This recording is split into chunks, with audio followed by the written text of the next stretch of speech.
Yo, what's happening, Rush Nation? Yes, you're not imagining things. Happy Bonfire night. I said that early because we are, well, back in the studio, as you can see if you're watching on the live stream. If you're joining us, thank you very much. Secondly, as mentioned, it is Bonfire night. So we are in a breeze block building with a metal door, boys. So there will be some fireworks going off. Can't odds that. It adds to the flavour of this reunion. I don't know if people know the reason why we're doing it, Murph. Do people know that you are relocating? Yeah, people. Okay, so Murph's relocating next week. Don't know when we're going to be able to do this again. This is the closest the three of us will be geographically, I suppose. So we thought we'd get last one in. And we don't really have a game plan, lads. Our fourth quarter playbook has gone out the window. We're going to be talking some half-season review, some history of 5 Yard, because it's been a hot minute now. 4 or 5 years? 4 years, I think. 4 years. And have I missed anything off the list? Sort of talking about some coaching hot seats, some of our favourite moments, but some audience participation. Any questions you want to fire in or comments or whatever, get involved. And question. Yeah. Is that on me? Because can you see the comments? No. So you're going to have to. Right, that's fine. I've got it in front of me. You're going to have to pay attention. And I guess if anyone is watching and wants to maybe even dial in, they can get in touch with you or whatever. We can just see how this goes. I mean, we won't be able to see them, but other people will. And I'll be able to. Well, you'll be able to. You'll just have to converse what the body language is like to the rest of us. But how does that happen if they get dialed in? What do I do? You just send the link to them. If you want to join us on this bonfire party, get involved, Rush Nation. That's all I'm saying. This will be going out as a podcast, the 500th episode. Some of this may be cut out. Yeah, some of it might be cut out. There will be some additional material. So I think we've put out somewhere like either 486 or 487 podcasts. We should hit 500 in about a week or so's time. So to some people listening to this on the pod, some of this information is from 8 to 10 days previous, but it's still very relevant. Yeah, but previously, if you'd have done this last year or the year before, it would have been 13 weeks away, whereas now it is a week and a bit's content. Yeah. So that's how much we've grown as a podcast network. Yeah, it is. It's crazy to think that 500 is coming upon us so quickly. Of so many other milestones, 350,000 download and listens, and just a couple. Did you think that when you started? No, like when we hit 100,000, it was monumental, and it was like, well, yeah. I mean, we hit 200,000 on Spreaker today. How long have we been with them? We've been with Spreaker, I think 2 years. 2 years. It was 2 years in July. So because we hit 250,000 before the season, the Monday of the season. Oh, that was apt. But that was total streams and downloads. But it's like just Spreaker podcast downloads has been 200,000 in 27 months, which is kind of wild. Kind of wild, considering it started as this. Well, it didn't even start as this, did it? Let's be honest. It started. I mean, you tell the story. Let's go. We went. Yeah, exactly. We go out. Everyone knows the story now, but maybe not newer listeners. No. Well, that's true. If you are joining us for the first time, if you're joining this for the first time, and this is the first time you've seen me and Murph, this is how it used to look. This is where we used to do it pre-pandemic. Yeah. We used to be here every Monday night. I wonder when the last time we were in here was. I can tell you the last time we were in here. It was February before the pandemic. So February 2020 was the last time we did this. When the flu was just in Asia. There were some cases here, but it wasn't anything to be overly worried about. It was just going to blow away in the wind. Well, you think we had SARS and swine flu, and we had all those other things.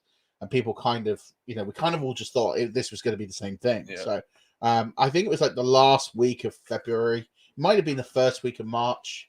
It was around that sort of time that we did this. Yeah, it's fair. You were here as well. Yeah, I thought it was fair. Yeah, it's fair. Yeah, also, this is Lee. If you haven't seen a studio episode, Lee was occasionally in shot. Most of the time, he was out of shot working it.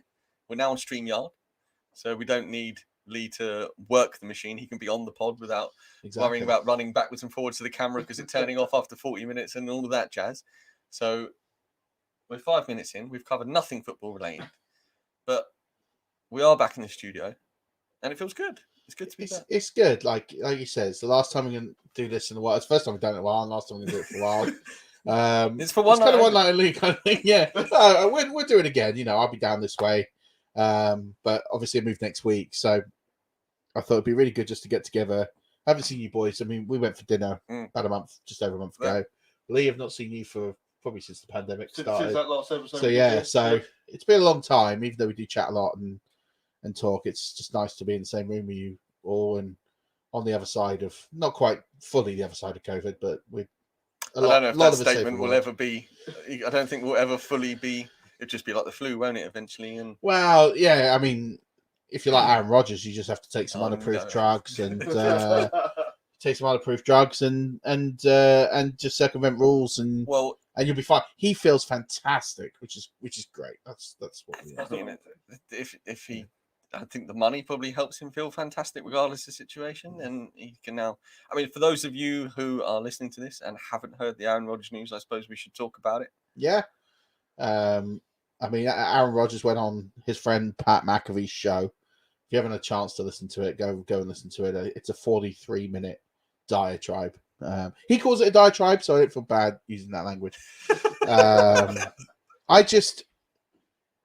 To summarize, he says that he was allergic to something that was in 2 of the vaccines. There were some concerns over the Johnson & Johnson vaccine. He chose to not get vaccinated. However, he went in a press conference and said that he was immunized. He said that because he wanted the narrative to go away, didn't want to talk about it. Right. And so he openly admits to circumventing some protocols, not all protocols, regarding COVID, that the Packers were complicit in this, that they were happy. Well, I don't want to say happy, that's putting words in mouth, that they allowed him to go into a room unvaccinated without masks to circumvent not just NFL guidelines, but legal guidelines that are put in place in America and in Wisconsin for COVID, into a room full of journalists, regardless of whether they're vaccinated or not, and stand in front of them without a mask. And he openly says that he took homeopathic therapies that he believed were right for his body, and that's his decision. He says he would have clarified the point, immunized, had the follow-up question would have come, but why would a follow-up question come to, have you been vaccinated? And you answer, yes, I've been immunized. What follow-up question is there going to be? True. He perpetrated a narrative that allowed him to not answer any more questions, which was his intention. And let's be honest, at the time, reporters were only really interested in are you still going to be a Packer? Yeah, exactly. They were trying to move on from that. That was really just a... And look, listen, there is a part of his argument that I understand, that he says he doesn't want to talk about his health status. He felt it was a witch hunt, which I can sympathize to a degree. And I can understand the fact that he obviously had made a decision, a health decision. Let's say he's right and he's exempt, right? Medically exempt from taking these vaccinations. Well, what makes it? But would he be exempt? He says that he is allergic to something. Does that make him exempt? Yeah, because you can't have it if basically there's quite a few people that are allergic to some of the ingredients. Because it could lead to anaphylaxis and therefore greater good. So, but the thing is, what he was saying was that you could be exempt from having the vaccine, but you're still classed as unvaccinated. So you still have to go in the unvaccinated protocols, but at least you have a reason. Now, he says he didn't want to disclose all of this. He wanted to be done with the conversation. He feels that healthcare should be private, shouldn't be, or your health should be private. And I agree with him. I think, I do agree with that. My issue with all of this is he lied. He lied and he put people at risk. They are my problems with. I don't care if Aaron Rodgers gets a vaccine or not. Obviously, I would like everybody to get vaccinated if possible, and if it's the right thing for them. It's not right for everyone. But if it is, I'd like people to get vaccinated because I personally have seen the benefits of being vaccinated. Not going to go into it, but I have single-handedly benefited from being vaccinated. And I'm happy to have that discussion offline with people who know me. If he wants to keep it private, he gets asked the question, have you been vaccinated? I do not wish to discuss my vaccination status. with you or anyone because I believe health is private. Yeah. Do you not Then think this is not a problem anymore. This is not, people aren't outraged that Aaron Rodgers didn't get vaccinated. There are many people that have not been vaccinated. Kirk Cousins has not been vaccinated. like Cole Beasley? Cole Beasley's not. But Cole Beasley's, people had umbrage to Cole Beasley because of the way that he went out of his way to portray it. That was, the problem wasn't the fact that he wasn't getting the vaccine. The problem was the way that he attacked people for getting vaccinated. Yeah. That's an issue. If Kirk Cousins is someone who is not vaccinated. He's chosen to not be vaccinated. You don't see Kirk Cousins, and I appreciate he is not Aaron Rodgers, but he's still a highly paid quarterback in this NFL league. Nobody is going to be upset or disappointed that Kirk Cousins isn't vaccinated. The same way I don't think people would have been disappointed if Aaron Rodgers had this come out and had not been vaccinated. The problem that people have is he stood and told the media that he had been immunized.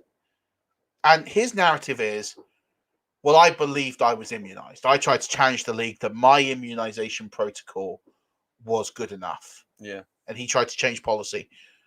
By the by, he stood and he told a lie. And he told Pat McAfee today that he told that, even though he says he didn't lie, he says he believes by science he has been immunized. But he admitted he told that narrative because he did not want any more questions about it. That is a man who understands what he is saying, the meaningful impact of what that means. And he has told a bunch of beat reporters that he is immunized, which is a synonym for vaccination. And that I'm vaccinated. Especially as he's answered the question in the affirmative. Are you vaccinated? Yes, I am immunized. Yeah. Right? You can understand why there's no follow-up question because you've answered in the affirmative to, are you vaccinated? But the answer is, in fact, no. No. But I am immunized. Right. And if it said no, but I'm immunized, and then he explained, or he goes, I do not want to talk about my vaccination status. I believe it's a highly private thing. I don't judge people who are or are not vaccinated. I'm not saying I am or am not vaccinated. It is a private medical decision. And I'm not going to discuss it. I'd have been fine. I wouldn't have had a problem with anything. He comes out, he's not vaccinated. That's his decision. Yeah. As he says, every person has a right, especially understanding if what he says is true, that he is allergic to 2 of the 3 major vaccines, and the third one has clotting issues and is therefore a greater risk to him to have it than to not have the vaccine and get COVID, then I understand those decisions to not have the vaccine. Like, that makes logical sense. He shouldn't have to explain that. He now has to because he's lied. That's why he's having to clarify all of his statements. But had he kept it private, no, I don't think this is as big a thing. He's attacking the media. He's calling it the woke left. He's politicized this by attacking liberals, saying that it's their fault that they're coming at him and making this a political issue. Well, he's made it a political issue by bringing all this up. So, Aaron Rodgers for me today is really disappointed, and he's attacked the league. He's thrown the Packers under the bus. He's called the league. He's said that the league told him that people who have the vaccine can't get COVID. I'm not sure I believe that. It seems a bit outrageous. Yeah. And he goes on to attack, the league protocols regarding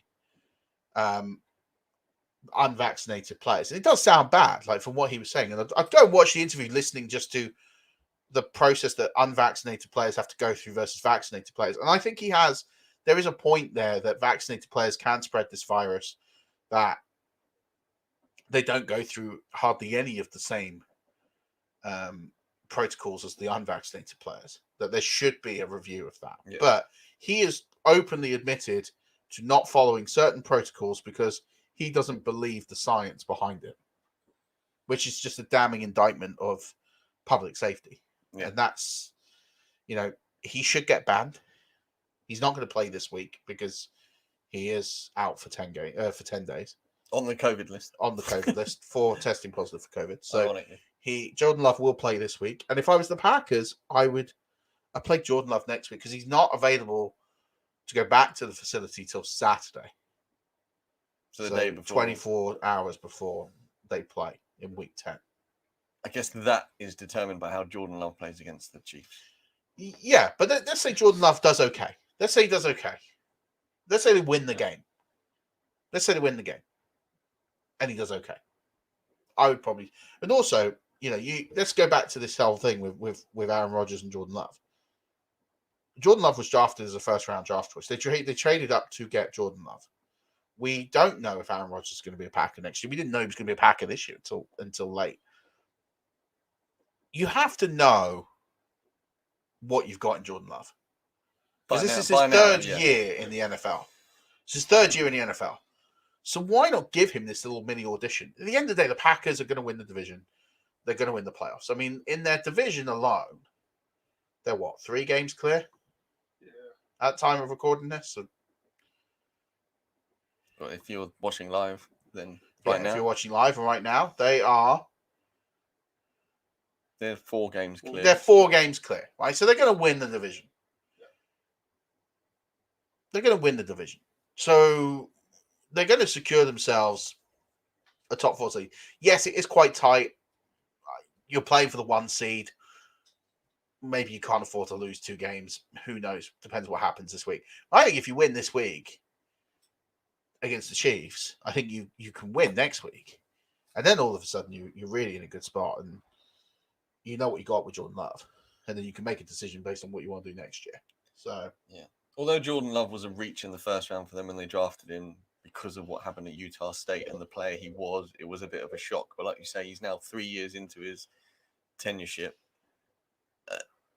If he was terrible, he wouldn't still be there as the backup quarterback to Aaron Rodgers, knowing that the heir apparent is in the seat ready for whenever the almost Brett Favre-ian moment that Aaron Rodgers... Oh, no, wait. On behalf of a fan of a team with a terrible backup quarterback, yes, he could be.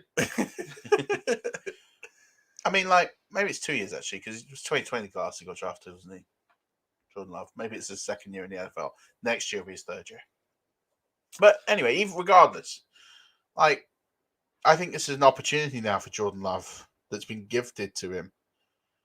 And well, that's the thing. If he goes out and beats a team in the Chiefs that everybody considers to be one of the best teams in the league, right? They're not playing so well at the moment. Their defense is shocking at the moment. And Patrick Mahomes isn't performing. But if they go out and beat the Chiefs, that in itself is a big win for Jordan Love and the Packers. And then, like you say, next week they have to start him. It's not a terrible game for him, to be honest, because even if they lose to the Chiefs, he can still play well against that defense and make it into a good game. Do you know, he can make it a close game and play well in defeat. That might be enough. The following week you get the Seahawks. Which, Russ might be back and it's a different game. If it's not, then, again, right now he has got 2. He's facing, in the next 2 games, if he plays the next 2 games, he's playing 2 below average NFL defenses. So, if I'm the Packers right now, it's easy to say number 1 seed. But listen, they were the number 1 seed last year and they didn't make the Super Bowl. So I kind of feel like you need to know what you've got in Jordan Love. You're going to win the division. You're going to be a top 3 or 4 seed anyway. Why not just see what you got in Love, see what he can do against 2 below average defenses. And do you know what? If he absolutely bombs this week, throws 3 interceptions, then you just go back to Aaron Rodgers next week. It's no harm done. Yeah. It's a free hit for Jordan Love, as you say. Because he gets beat by a good team, even if he bombs out against the defense, you kind of know what you got. But at least if he puts up a reasonable performance this week, he should play against the Seahawks next week. It just makes sense from an organizational point of view. Also, from the organisation's point of view, you can save face a little bit and say, "Well, Aaron Rodgers lied to us for making him sit this week as a punishment." Well, I mean, no one, let's be honest. No one can argue with you. That's what you say is happening. That's what's happening. He's put the organisation in a difficult position, and maybe they take some time. It's like you say, it's a good way of throwing the ball over to Jordan Love for a couple of games, and you figure all this mess out that Aaron Rodgers has just left you a giant bomb where he's just basically throwing you under the bus. It's going to have to be an NFL investigation now. Yeah, it's just a mess. And I think you go with Jordan Love. I still think with Jordan Love, they beat the Chiefs. I don't think the Chiefs are. I think Patrick Mahomes is hurt. I really believe that Patrick Mahomes is injured. We saw it on Monday Night Football. He had a little limp on the sideline. And he's definitely been carrying this injury all season long. And, you know, you look at the Chiefs and you go, why is Patrick Mahomes throwing so many interceptions? He's thrown an interception in his last 7 games. Now, you don't go from being as good as he has been to where he is now and say he's just on a bad run of form. You know, you don't get to be that good, throw interceptions in 7 consecutive games, and then go to where you are. And the Chiefs now, for the remainder of the season, as it stands right now as we're recording, do not play a team below 500. Now, maybe the Broncos, if the Broncos are 500, so maybe by the time they play the Broncos, they might be under 500, they might be 500. Too kind, sir. Who knows? But ultimately, everyone they play is a 500 or better team the rest of the year. Do we really believe that the Chiefs are... It's not the defense is playing bad. They scored 3 points against Tennessee. Everything's wrong. Like, he's making poor decisions. And I think a lot of it is due to pain. I think it's due to the fact that he is hurt. And it's just not working there this season. It wouldn't surprise me if they lose a few of the next games that you see Mahomes shut down for the season. It wouldn't shock me. Because he's definitely not right. I also think Patrick Mahomes is a guy that plays. He plays on the edge, and we all love a no-look pass. But if you go back and look at a lot of those no-look passes, they never had to be. But then when you start playing hurt, those no-look passes start getting intercepted. Those passes that you think are, you know, those tight window throws, those don't make it there. And all of a sudden, it snowballs way quicker when things are going bad than when they're going good.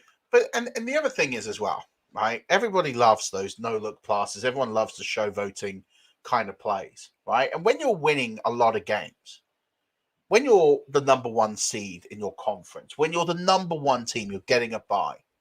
That stuff's all right by me, right? When you do the trick plays, the razzle dazzle, the kind of stuff, right? When you are 4-4 and you're getting beat by Tennessee, not just beat, destroyed by Tennessee. Like there was only 1 team in that game. When you are losing games the way that the Chiefs are losing football games right now, just because they beat the Giants, that doesn't make them a good team. In fact, that game was close. The Giants ran them close. You should not be concentrating on these trick plays, these razzle-dazzle, no-look throws. You should just be going back to basics and winning football games. Which is uncharacteristic for Andy Reid, considering how good a coach you'd think he would have recognised the problems with what they're doing. And... Which goes back to the Super Bowl, right? A lot of things happened that Super Bowl week, right? They lost half their offensive line. They played with a secondary offensive line. That was pretty terrible. The Bucs did what they wanted to do on them, right? But we still saw Mahomes, even though he was injured, with some mobility. He still got away. He still tried things. And listen, the pressure was kind of off in the fourth quarter. He's making those outrageous throws pretty much just off the ground because they pretty much lost the game at that point anyway. But Andy Reid's son was involved in a driving incident where he killed somebody and was later charged. So that's a distraction, which I don't think Andy Reid is fully over. That's clearly something in the background because his son worked for the team. That's something in the organization that is going on that's being dealt with in the background. And I'm not saying this is the reason why the Chiefs are 4-4, but I think there's a lot of things why the Chiefs are 4-4. I think there's distraction of the coach. I don't think people are prepared to stand up to Andy Reid. I think they go, you're this revolutionary coach. We can't really tell you otherwise. You got Eric Bieniemy, who for some reason cannot get a job as a head coach in the NFL. I want to know how bad he is at interviewing when you've got some of the players or some of the coaches like Nick Sirianni. How is Nick Sirianni and his watering plant metaphors getting a job over Eric Bieniemy? Like, how bad is Eric Bieniemy in an interview to where Nick Sirianni's getting a job over him? Like, honestly. Oh, yeah. Like, so you got Eric Bieniemy pissed off he can't get a job. You got Andy Reid distracted. You got You got Patrick Mahomes hurt, and he clearly doesn't look like he's having any fun. You got a rebuilt offensive line. They spent a lot of money on that looks busted. You got a defense that's pretty poor across the board. You got one or two decent players, but it's a pretty average, below average defensive unit. You know, the DBs are pretty bad. The linebackers are no good. Like, there's no pressure there. They could get run on. They can get passed on. No one's afraid of the Chiefs anymore because outside of Mahomes and Tyreek Hill, who's been injured, there isn't anyone all that special on that team. Travis Kelce, but Travis Kelce gets catches because teams allow him to get catches. Yeah, because if you want to beat us with a tight end over the middle, great. Yeah. We'll suck that up all day. Like how many yards did Kelce get in the Super Bowl? 120, 130 yards? Bucks went, yeah, go on then. You can have your 15-yard plays over the middle because you're not going to score. So it takes too long. You don't get far enough. Yeah, exactly. We'll take away the big play.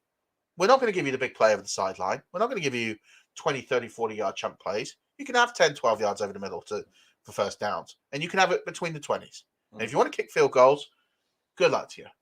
But you're not going to beat us by getting in the end zone. And, like, that's the thing with the Chiefs. They're pretty people that figured them out. Because they haven't done anything different over the last 3 years. They do some razzle-dazzle plays, and they don't have the personnel that was as good. Their running game is not as good as it was. They're, utility receivers. Say what you want about Sammy Watkins. Listen, I'm not a big Sammy Watkins fan. But Cole Hardman's not getting it done. Demarcus Robinson's not getting it done. They don't have a secondary wide receiver. They're like, all right, go on then. You can stick whoever you want out there. We'll just double cover an injured Tyreek Hill. You can have your yards over the middle with Kelce. And you're playing Hurts. You're not going to beat us with the run. Like, he can't play action because he can't run. Yeah. So Mahomes can't display anyone. He can't sit there and go, okay, I'm going to play action fake and I'm going to scramble fast because he can't run. He's hurt. Like, they're being figured out. And I still think, with Jordan Love, I'd still think that the Packers win this week because you've got Aaron Jones. I think Aaron Jones just goes nuclear this week. And it wouldn't be a bad game plan because you're taking the pressure off of Jordan Love because he doesn't have to do as much. No. And then if he does, Devontae Adams has been activated off the COVID list, so you know that safe pair of hands is there, and he can run any route you want. Yeah. So you just tell him to run short ins or whatever and be open, even if you want to double in. Just be friendly. Yeah, you got Lazard, you got Cobb, you got MVS. Cobb's a thing again. That's mad. Yeah, but he's been good. But I mean, it's different because it's not Rodgers there. But you got an all right offensive line. You'll get some protection. Tonyan's a big miss for them. Yeah, I mean, he's not really been at it this year. The Packers' offense has been less efficient. That's not a surprise. They were the most efficient team in football last year in terms of scoring. That was always going to come down. Their defense is pretty good, just looking at points against. They haven't allowed as many points. They're sort of middle of the road. Yeah, I mean, they still give it up. Teams who can run the ball effectively will do damage on them. Their record is a strange one because they're 7-1, but they got blown out week 1 by the Saints. And then they've kind of, they beat Arizona, which was a statement win, but they haven't really played. They're in a poor division. You got the Bears. You beat Minnesota. All right, fine. I mean, Dallas beat Minnesota with Cooper Rush, so I've less. I've less and sorry, Vikings fans, but you shouldn't be losing to Cooper Rush. It's funny how in college those sort of wins and losses against teams really matter when the playoff rankings and stuff. Yeah. And then you get the Vikings who lose to Dallas with Cooper Rush, and that would be a terrible loss on the schedule if it was required to be. Yeah, recorded. I mean, it would be, but Minnesota are just. I don't really know what's going on in Minnesota. They, you look at that team on paper and you think that's a good team. Yeah. I look at that team and think it's a pretty good team. Right, top to bottom roster, there aren't that many holes. You got a great running back. You got a decent quarterback. He's a top half. It's not that people don't love Kirk Cousins because he's not flashy, but he's a good quarterback. He's a top 14, 15 quarterback in this league. Easily. Doesn't make that many mistakes. That's the key. Yeah, It's not making the bad mistakes. yeah. Listen, he's not flashy. He doesn't make many spectacular plays. His highlight reel is as interesting as a documentary on whale fat. But at the end of the day, but at the end of the day, he gets the job done. He's got two great receivers in Phelan and Jefferson. I said the offensive line, it's pretty good. Defensive line could be better, but it's not bad. I mean, I do think they struggle to get pressure, and that's an area that they should do better on. Well, they're going to struggle now because Hunter's out for the rest of the season. Yeah, and so with Donnell Hunter out, they do struggle there, and they lost him last year, as well, and that was huge. And that was a huge loss because they tried to get Ngakoue in, and they ended up trading him to Baltimore. That was weird, But and Everson Griffin wasn't there as well. No, and they've got decent linebackers, but they get beat too easy over the top. With the DB room that they've got, I think schematically it's not working. They need to change something there. But I think it's too late. They're 4-3. They're 3-4. They could maybe sneak into 7th. You've got you've got a lot of 4-loss teams in the hunt for this 7th spot. You've got Carolina, who we don't know if they've got a quarterback going forward. Minnesota, the 49ers. I mean, the 49ers might get there. The Falcons, I don't see it. But, I mean, they don't have a wide receiver at all. The Eagles, they're not going to get there. I look at the Seahawks now thinking, well, if they get Dangerous back next week and they put a bit of a run together, because they're in a poor division. Well, they're not actually. No, they're not. Yeah. They're going to now struggle to catch the Cardinals and Rams. I mean, they'd still have to play the Rams again, the Cardinals. That might be a struggle. I mean, I look at it. That's a bet, though, if you fancy it, the Seahawks to make the playoffs. I mean, they're not out of it.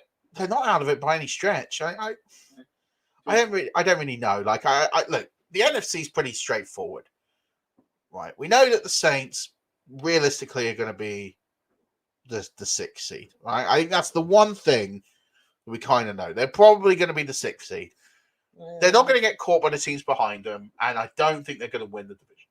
So we know Green Bay are going to win the division. Like, they pretty much won the division. The Cardinals and the Rams are going to fight for that division. If Kyler Murray and DeAndre Hopkins are out, it's advantage Rams. Rams will probably win that division. The Buccaneers will win their division. I know they lost to the Saints, but I'm pretty confident the Buccaneers will win the division. Like, Dallas will. I mean, Dallas have won their division, right? We don't even need to put it. They got a 3-game lead in the division. They've got the worst division in football. Again. So you got the Packers. You got the Packers and the Cowboys who are going to win their divisions. You got the Buccaneers who will probably win their division. You've got the Cardinals and the Rams. Both of them will make the playoffs. One of them will be the top 4 seed. One of them will be the 5th seed. Saints being 6th. And then you got all those teams underneath playing for the 7th seed. I mean, this is where the 7th seed, people slated the 7th seed. At least now it makes the NFC interesting, because right now, if it was a 6th seed like the old days, you'd go, well, you might as well just all these games are mean. You might as well lock them up now, because no one else is going to catch them. I mean, you can say, oh, well, the Panthers are 1 game behind the Saints. They started 3-0. They're heading in the wrong direction. Yeah, they're 1-4 in the last 5 games. Like, they're not going anywhere. And I think Matt Rule's done a great job, and I think he's got the right thing to go for him. He just doesn't have a quarterback that's going to do the job. That's where the AFC is surprisingly a lot more interesting. There's a lot more things going on in the AFC than the NFC. But yeah, I guess we'll see what happens. But I look at the NFC right now and think we know who 3 of the 4 division winners are going to be. Yeah. And then we know the Saints are going to make the playoffs. And then the one who doesn't win the division out, the Rams and the Cardinals, is going to make the playoffs. So we just wait on that last one and see who triumphs through. But yeah, there is some subplots underneath going through in terms of how these teams are strengthened. The trade deadline's gone, but OBJ's hanging out there. Who's going to get OBJ? I mean, what are your boys' thoughts where OBJ lands? I mean, obviously, if you listen to this on the podcast, he's signed somewhere, and this conversation is probably completely moot. But I've got a horrible feeling. I've got a really, really horrible feeling that the Dolphins will put him in a waiver claim. And bearing in mind we sit second in the list right now. But you can't afford him. Yeah, the cap space is fairly easy to come by. But who would you cut? Let's say this. Let's play this hypothetical out. At 1 and 7, Yeah. I've got about 50 players that I'd cut. For OBJ, all right, but Not for. See, I don't want it. I know, I know. See, this is a very, very different thing. To me, he's the sort of player that the Patriots would sign. Oh, please no. And we still do everything the Patriots would do, and we're just ahead of them in the order. So I can see Brian Flores saying, that's my kind of guy. He's a Albert Hainsworth, Chad Johnson, you name it that's gone to the Patriots. Never worked out, but they still do it. But why? I wouldn't do it. I think he's the most overrated player in football. But in order for OBJ to go to the Dolphins, Stephen Ross is going to have to sign off on it. Last week he was trying to sign an alleged sex offender. Alleged. I said alleged. But, our morals are fairly low right now. 1 and 7 low. Our standards are pretty low. Like, we have a history of doing this stuff. Yeah. But you're right. You'd have to sign off on it. But, this is also the same guy that flirted with Jim Harbaugh whilst having a coach under contract. It's the same guy that basically stood on the sideline talking to Tua before drafting him when that's not allowed. As a Michigan alum standing on the Alabama sideline of a Michigan-Alabama game.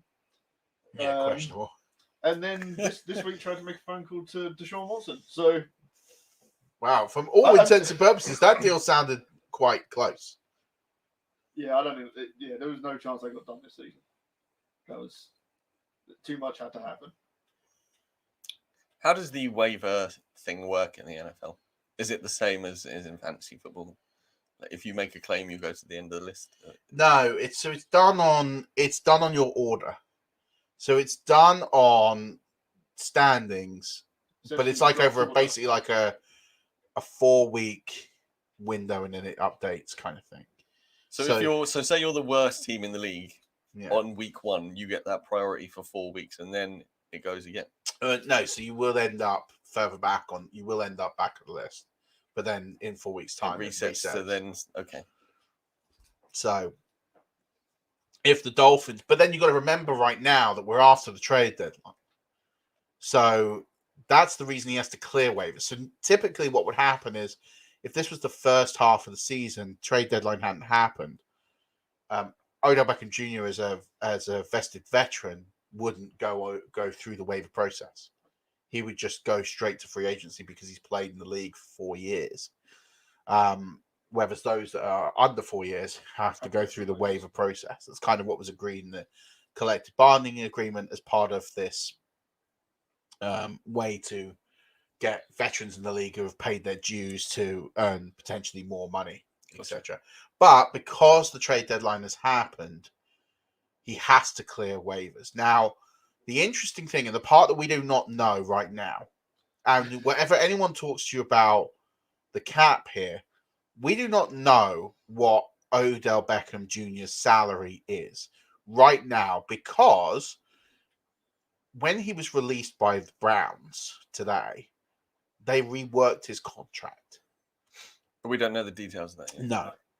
The league do. And the team So the teams who are thinking of making a waiver claim will know what his cap number is. because they have to be under the cap before making that claim. Correct. So we know that he will not be what the contracted amount is out there, because the Browns will want to have reduced his salary. Because when he doesn't, if he clears waivers, if he doesn't clear waivers, if someone claims him, the Browns do not have to pay OBJ another penny. But actually, they will do because they've renegotiated the contract. But let's say hypothetically, they didn't touch his contract, right? If they didn't touch his contract, someone would have had to have taken him up for the full 13-odd million that his cap hit is this year, which made it only 3 teams that could get him, which the Broncos, the Dolphins, and the Jags. Not the Dolphins, the Jags. Eagles, you said? The Eagles. It was the Jags, the Eagles, and the Broncos. Now, something tells me OBJ would not have agreed to a reduced salary that would put him on the radar of the worst NFL teams, because he will pick where he wants to go. So, as I was saying earlier, what I think, and I don't know, I don't have an NFL insider, I'm not Ian Rappaport or anything like this. I've seen you claim to be an NFL insider once or twice. I have not. If I was the Browns, what I would have done is I would have pushed some money into signing, spread it over future years, reduced his cap number so that when he clears, we're not on for the full hook this year. We're on for, I don't know, 4 million or whatever we can afford to write off this year. We kick the money into the next couple of years evenly, easy spread. But what LBJ would have wanted was a roster bonus of something stupid. 3 million a game, 2 million a game, whatever it would have taken. So that if it goes, oh, the Jags are going to claim him. Okay, well, if you're going to claim him, every week he's on your roster, you got to pay him $1 million. No thanks. Because they'll want him to clear, because when he clears, the contract dies. It's finished. So then it's just he can negotiate a free market deal with the teams he wants to play for. So the only way the Dolphins go in for OBJ is if they're willing to do this absurd thing. Well, I mean, look, we don't know this has happened. Right. This is conjecture on my part, but if you're OBJ, I don't understand why you would agree to do the Browns a favor and kick the money in the signing bonus. Because you're going to get the money anyway. Yeah. Like, regardless of whether well, no, but he's going to get it from the Browns. If they kick it in the signing, it's not like this whole, I get this money now. If he clears waivers, he gets the money. Yeah, if he doesn't clear waivers, someone's going to pay him the salary. So he's not getting a massive benefit. Whereas he will say, well, I'll agree to this, but this is what I want in return, because I don't want to be claimed. I want to hit free agency, and I want to choose where I want to go. And I reckon they work something out, because that's why it would take 2 days. Because if you're going to cut him, you just cut it. Right? And the game the Browns are playing is trying to make that contract tempting enough for someone to pick it up. Yeah, and I think that's some of that money. That's the game. Can we tempt someone into claiming him? Yeah, because we don't care where he ends up. Yeah, we couldn't trade him, so we don't care where he goes. We just want to try and lose some of this money to somebody else rather than it coming back for us. And I think that's what it is. So maybe they've agreed on a fee that makes it ridiculous for OBJ to get money, but at the same point, it's still attractive enough to someone like a Shad Khan in Jacksonville is thinking, do you know what? I'll make the money back on advertising anyway. If I have to pay OBJ $500,000 a week, then so be it. Who knows? How fascinating. We'll find out. We'll find out in a couple of days if he clears waivers. So is that from today? 2 days from today? So by Monday we should know where we're at with OBJ. Theoretically, if somebody does sign him off waivers, can he play Sunday? No, because he didn't hit waivers till today. Yeah, so he won't buy the because it's after game week day. Because the transaction wouldn't be officially put through by the NFL until next game week, until Tuesday. So no, sense. He wouldn't. That means you won't actually find out who's claimed him until then either. Unless the team leak it. If somebody's sporting a Jacksonville Jaguar jersey at the weekend in a box that says Beckham. There is somewhere in a social media department in a team somewhere currently putting stuff together. I wouldn't put it past Urban Meyer. No. I mean, it would be one heck of a distraction. It'd be an expensive distraction to be fair, to his own PR disaster. That's what I mean. Like, if you want to take the heat off yourself, bring in OBJ. There you go. That's a great piece of coaching. Yeah. Yeah, not football coaching though. Yeah, football's out the window at this stage. PR coaching from Urban Meyer. Yeah. I don't think the man's mastered PR in his time in college. Well, so Beckham gets to agree his own deal if he clears waivers. Yep. Therefore, essentially, anybody who offers him good money, he can go and play for. It might not even be money at this stage. Because he would have got paid by the Browns. So he could effectively sign. He could effectively say, well, do you know what? I'm going to this year, I want a ring. I'm averaging. I can go. I'll take the league minimum around $700,000 prorated, so you'll get half that ish. So 350K, and go and sign with the Saints or the Packers, or which I'm sure he'd love to go back to Louisiana. Yeah. Do you know what I mean? That's. Is that where he's from? I know he went to LSU. He went to college there. He's got ties yeah. there. The Saints make sense. For sure. It's a strange one. I don't really know where he goes. I think you can rule. There's some teams. So let's say, for example, he's going, I want to go to a contender, right? The Raiders make sense. They've had some stories recently. After what's happened this week, the Raiders make sense. I think the Ravens make sense, although I don't know if he wants to go. I think the Bills makes a degree of sense. Imagine. I think he's a massive upgrade on Cole Beasley. Even Cole though Beasley does like what the Bills is. He is the slot man for the Bills and does their job perfectly. I mean, imagine the Chiefs. Yeah. There's your second wide receiver. Well, I mean, yeah. I mean, Green Bay. The Packers make so much sense. It's almost too logical. There's a lot of places you could slot him in at that price point and say, you've got nothing to lose. Contenders. I would say, I could say right now, it's unlikely he'd go to the Cowboys. It's unlikely he'd go to the Buccaneers. It's probably unlikely he'd go to the Cardinals. Or the Rams. Well, the Rams, I could see it because it's the sort of thing the Rams would do. It's a Rams thing. It is a Rams thing. I mean, let's not forget that the Rams have given up every draft pick until 2091. That's because they did such a bad job at drafting Jared Goff. They're like, we're terrible at this. We're not doing it again. Yeah, I mean, fair enough. I mean, I have to really praise Denver for the Von Miller deal. So, trade deadline. I know Denver fans are probably really upset that Von Miller has left Denver for a second and a third round pick. The guy was out of contract this year, right? And then everyone's going, well, wait a minute. Denver are going to pay $9 million of his contract to go. Well, that's because not many teams had cap. Mm. And you have to look at it and go, I think a second and a third for a player who's going to be out of contract in 2 months, 3 months, is very good. It's very good. And effectively, what you've done is you've bought the draft picks. I actually think John Elway. Yeah, I got to say John Elway. Right, he gets a lot of stick. I looked at that deal and I went, that made a lot of sense. How much of that's George Payton though? Maybe George Payton was responsible because if you look at it, right, remember when the Browns paid $16 million, i.e., Brock Osweiler. That's a tongue twister. Brock Osweiler's contract for a second.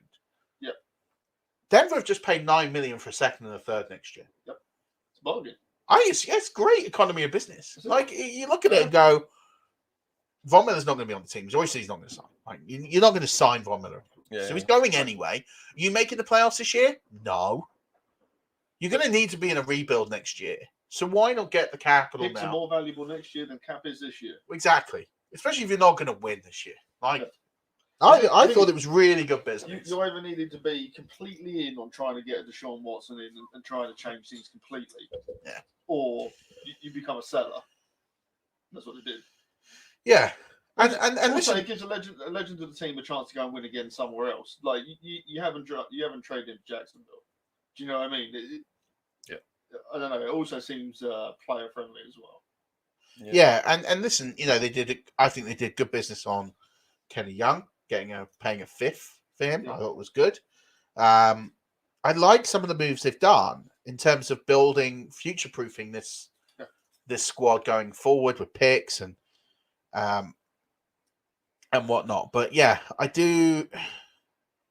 go back to Denver now and think if I have to watch Pat Shurmur offenses again, like man's got to go. Like he's got to go. I don't care how, right? But Pat Shurmur offenses are awful. It was awful at the Giants. Yeah. It was awful to watch at the Giants with the great talent he had. You look at the offense, right? Forget the quarterback situation. I know Teddy's not great, but he's fine. He's a serviceable quarterback, right? And then you've got Cortland Sutton, Jerry Judy. Yes, granted, Jerry Judy's been on IR. You've got Noah Fant. You've got Albert O. You've got Tim Patrick, very underrated wide receiver. Right? You've got Melvin Gordon, Javonte Williams. What are you doing? What are you doing? Like you can't ask for better offensive weapons. You look at Denver's offense on paper, top 10 offense. It's good. Top 10 offense, easy. So why are they a bottom 10 offense with top 10 offense personnel? It's scheme. Yeah. But we had this conversation when we went out for dinner before the season started, and I said, "Yeah, start Teddy. Everyone knows what Teddy is. Yeah. Teddy's going to be Teddy. But if the rest of the team isn't playing to its potential, you get a 4-4 team like you currently are now. Whereas if you'd have played Drew Lock, yes, you might be in a worse situation, but you could have been in a better situation because he's maybe better to utilize those weapons. But then if it comes down to Pat Shurmur, it doesn't matter who's there. I'm pretty sure stepmom Lauren owes me something. I'm pretty sure we did a bet, and I said Drew Lock would not be the starting quarterback at the Denver Broncos this year. There was definitely a bet. Yeah, I'm pretty sure. I'm owed something. I have to go back and listen to the episode. We could just hit her up and ask her. Yeah. She'll probably deny all knowledge knowing that she's lost. So I definitely called that Drew Lock would not be the quarterback. Yeah, I can't remember what. I don't know. We'll find that one out. But look, I think Pat Shurmur should go. I think Vic Fangio goes. Yeah, he's definitely done. And it's now about who comes in and buys the Broncos. Is it going to be Bezos? Is it going to be who knows? But does it matter at this point who the buyer is though? Because if you buy something new, you want it to be exciting when you buy it. So regardless of who comes in, surely there's going to be, well, this record's not great. Why is it not great? Then you have somebody in your ear who's perhaps a neutral advisor saying, well, your offense is great. Therefore, it must be a scheme thing. That's what you'd like to happen, because then you know that it's got to be a scheme thing. Because again, I look at the Broncos roster. I appreciate that the linebacker position has been completely decimated. I think you've gone through 374 linebackers this season, or however many it is. You've got one for every day of the week. Pretty much have gone through. I mean, like I know Stokes isn't fair. He's just waiting for a tryout. I know. That's why you got the jersey on. You've come back. Just give me a chance, coach. Yeah. I mean, like. I know Vic Fangio is going to ask for another linebacker this Christmas because he hasn't got anyone else. But I think I look at the paper. I look on paper at the Denver Broncos roster and think, actually, with how bad the Chiefs have been, you probably should have won the division. Yeah. For me, the fact is, you've got a better roster than the Raiders. You've got a better roster on paper. Than the Raiders. Yeah. Right? They don't even have a head coach right now. They're being coached by an assistant head coach because they've got fired in some weird NFL controlling power play by Roger Goodell that he can just make things happen like a puppeteer. Yeah. I don't know. I look at that and think, if you had said to me that the Kansas City Chiefs are going to be 4-4 after 8 weeks, and I'd just gone on paper and didn't know who the coaches were and hadn't watched any of the games, I'd have looked at that and gone, well, okay, the Broncos are going to win the division. And what's weird is you still can. You're 1 game out. That's it. Well, 1.5 games out. But I can't see it. No. It's mental. And it wouldn't have made any difference had we have drafted Justin Fields at 9 because Pat Shurmur would have ruined him. Yeah. So it wouldn't. It's a strange division you're in because I look at it now and think the Chargers are going to win the division. I don't think it'll be the Raiders. I just think it will fall out for them. I do think they can make the playoffs, obviously, but I think I look at the teams now and think the Chargers will probably win the division. Just because I think they haven't been great and they're still 4-3. Mm. And I think they'll get it together. They can get better. That's the thing. Yeah. I look now at these teams. I think the Raiders are playing about as well as they can play. Yeah, they're maxed out. I think they're maxed out. All right, they're 5-2. There's some fair play to them. They've done, with all the adversity of everything that's going on, they've done really well to get to that position. I also think they've had a pretty tough schedule. Yeah. That's really helped. I look at the Chargers. The Chargers' biggest fear right now, and the biggest problem they have, is they can't stop the run. You can put 200 yards on the ground against them with pretty average running backs. If they sort that out, they will probably win the division. I can't see the Chiefs with their schedule and what's going on winning the division. And then you've got the Broncos, who probably of those 4 teams right now probably have the best complete roster, and they're probably going to come last. It just baffles me that we're sitting here in 2021 with these great coaches available, and we've got to put up with Pat Shermer and Vic Fangio as a coaching duo. Like, come on already! Like, let's just get some excitement going. I don't know. Yeah. I feel sorry for Denver. Thanks. I feel sorry for them because they've got a good team. I mean, the AFC's weird because you've got 2 divisions that are done in terms of winners, right? The Tennessee Titans, I think, are like 93% to win the division or something stupid like that. Yeah. Because they've got a 3-game lead and they own the tiebreakers. 2 game. Well, 2.5 because the Colts won last night, so they played a game more. But yeah, they have a 3-game lead in the division if they win this week, and they own the tiebreaker because they beat the Colts twice. So they don't even have to. So it's really an extra game. So you're talking about almost 4 games. They are playing the Rams this week. Yeah, okay. So maybe if they lose that, it goes back to 2. It goes back to 2 with a tiebreaker 3. It's still a long difference to come up with. And they're going to win the division without Derrick Henry. It's going to be tough, but they'll be fine. You've got the Bills. The Bills are going to hold off the Patriots and win the East, right? I think the Bills have been a bit tricky, but I think they'll be fine. The Patriots, I think, are defensively well organized, but I can't see Mac Jones. I mean, the Buffalo Bills have a point differential total of 120 plus. Like they are literally hammering teams that they play. The defense is so good. It's probably the best defense in football in terms of points allowed. They've played some easy games. Granted. It is the best team in football points allowed by a considerable margin. But having said that, I think they've got every ingredient to win. I mean, they'll win the division. I don't think anyone's shot they'll win the division. So the South and the East are done. The West is in play. Everybody's within a game and a half. The North's fun. That is the best division in football. I don't care what anyone says. I mean, you're looking at that division now.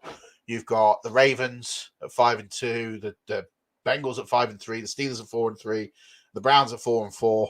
I mean, they're all good teams. You've got Bengals Browns this week. That is really good. And obviously, if you're listening to this on the pod, you'll know the result of this one. No spoilers, please. But obviously, for me, this is a really important week for the Browns. If the Browns lose, they're done.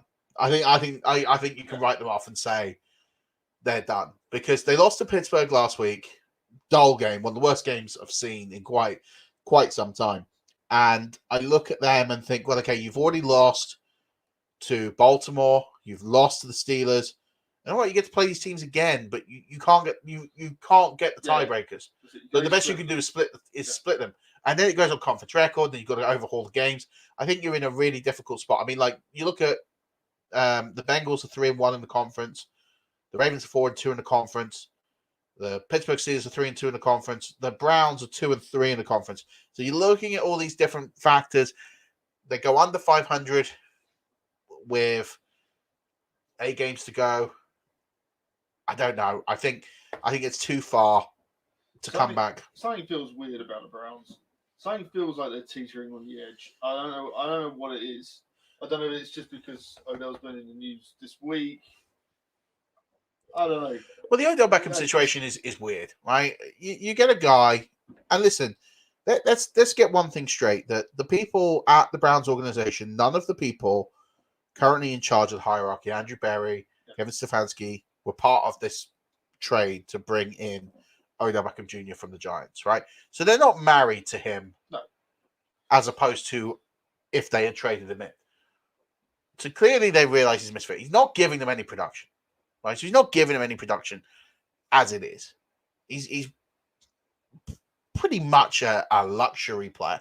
They've tried to trade him. No one wants him on his contract, which makes sense. Mm-hmm. But it was the way it all blew up. It was the way of they couldn't keep a lid on this. Odell's dad and LeBron James weighing in saying free OBJ. Like, that's just weird. Like, when stuff like this happens, you have to question the leadership at the club, because you have to question how it's been allowed to get this bad. We saw it with Antonio Brown last year with the Raiders, right? The whole thing played out on Hard Knocks, and he does that video celebration, he gets released, right? And then 6 months later, he's lifting a Lombardi trophy. Like, it's literally baffling how some teams and some coaches can handle these players and some absolutely crack. And I'm not saying that Odell Beckham Jr. is faultless in any of this, because he's not. He's obviously a difficult individual to manage. But I do think it's difficult when you can't manage that situation. They obviously decided they couldn't. They get rid of him. And I just think, they're talking about paying Baker Mayfield 35 million a year. That's a horrific decision. Yeah. But I think the other thing that comes into play is you're probably going to end up seeing the problem with Jarvis Landry. Yeah. He's not going to be happy this has gone down this way. No. That's his best mate. He's very vocal about getting him to Cleveland in the first place. He's capable of kicking up a stink. And I think it's the next thing to come. I don't know. It just feels like you get a loss this week, and this team could be one of those that spirals out of control quicker. Yeah. Where at the end of the season, you're saying, how did that get so bad so quickly? Yeah, I think it's been a building of things. I think Baker Mayfield isn't managed properly. I think this offense has clearly struggled when they're losing one of their key running backs. Then you've got challenges, behavioral issues. And before you know it, you're talking about, Kevin Stefanski was coach of the year last year. He's got effectively the same team, right? He didn't really lose anyone major in the offseason. It's pretty much the same team. So how has he gone with the same roster, barring a few, gone from, and you're laughing because obviously the Dolphins are in a very similar situation. You have to question, how is it that a second-year coach can do such a great job in year one? I mean, with Flores is his third year, so a bit different. But how things can go so right one year with the same group of players. We were talking about this off air with the Dolphins. That the Dolphins is different because Ryan Fitzpatrick elevated the team. I'm 100% convinced. It might sound like I was joking when I said it earlier, but he elevated the team. He's not doing that now because he's not on the team. I do think the whole situation with Tua was mismanaged. Oh, yeah. Because we're the team that likes to flirt with other people's girlfriends. Yeah, but I mean, but we have a history of it, and it's there's a lot of narrative in the media that says you should feel sorry for Tua. Tua was that guy beforehand that we were flirting with. Like, they did it to you, they'll do it against you. Do you know what I mean? But I do think it's weird. Listen, I think the whole thing is weird with Tua, right? Yeah. He comes out on a show and admits that last season he didn't know the playbook. Right? I don't care if he knew it or not. You don't admit that sort of thing. No. Right? That doesn't go down well. That makes Brian Flores look incompetent. Yeah. It makes his quarterback coach look incompetent. It's not going to win you any friends in the organization. Then, I don't know what the official turn of events is, whether he wasn't offered the opportunity to be a captain by his peers, or he was offered the chance to be the captain by his peers, but was so pissed off with what happened with the Deshaun Watson rumors and the fact that he wasn't publicly backed by the organization as early as he was, that he turned down being a captain for the team. I don't know which one of those is true. He says that he didn't want to be a captain. Yeah. He says he doesn't want to be a captain. I've not heard anything to refute that, but I find it sensational that you've been offered a captainship by your peers and you turn it down because you're annoyed at the organization for flirting with someone else. I mean, I think, we'll find out pretty quickly this week. Yeah. He's got a finger injury. If you want to stick it to the organization, sit this week. Yeah. Because... But he's playing for his career. He's playing for his career. He can't afford to sit. I mean, what are they going to do to him to make it any worse? Bench him. That's what I mean. Himself, like he's not good right now. No one thinks he's any good anyway. So what? So here's a question for you. You played a team that hadn't won in 20, couldn't win. I'm not sure how. I mean, I am a Tua fan. I've got no problem with Tua. I have all the way through this process I'm absolutely fine with it. He's an accurate quarterback. Give me Chad Pennington back. My favorite player to watch as a Dolphin because he got it done. Yeah. Like you know, plenty of people want to say, "Oh, Tua can't throw the deep ball." That's fine. We don't run anyone deep. Wow. We you know, yeah. 3rd and 10 the other day. We had three wide receivers break yards off at 3 yards. 3 yards. Like you don't see when you watch Shield 22. You don't see players screaming open down the field. It just doesn't happen because we don't run them far enough. We've got the most putrid offense in all of football. It's awful. I mean, your offensive line is bad. Oh yeah, all the draft picks you've invested in your offensive line, it is bad. Your running game is non-existent. Absolutely no doubt in my mind that between the three of us, we probably get 3 starting jobs on the O-line. No, I'm too small. The line, you see Oliver kill Tua in week 2? I mean, you could do better because you've been in the way at least. I just don't understand with all the draft picks. I look at every room on the Dolphins roster, right? I look at the DB room. The DB room is by far the best room. Because you paid for it. And you paid through the nose for it, and you've got Xavier Howard wants to trade, and he's incredibly annoyed by it. Linebacker room, poor. Defensive line, below average to average. Yeah, below average to average, but all right. It's not going to win you any awards, but it's probably not the worst room in the world. Offensive line, arguably the worst in football. Can't move the ball. Running back room is lacking any form of inspiration whatsoever.